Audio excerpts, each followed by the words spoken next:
আমরা গতকাল দুজন ড্রাগ পেডলারকে আমরা গ্রেপ্তার করেছি।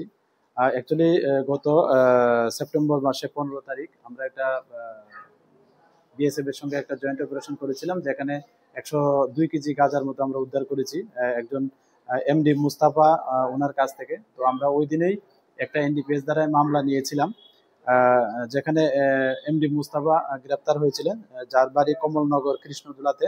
তো এই কেসের সূত্র ধরে আমরা গতকাল দুজনকে গ্রেপ্তার করেছি। তো একজনের নাম হলো আহিদ মিয়া, আর একজন হলো সমীর খান। তো তাদের দুজনের বাড়ি কৃষ্ণদুলা, কমলনগর কৃষ্ণদুলাতে।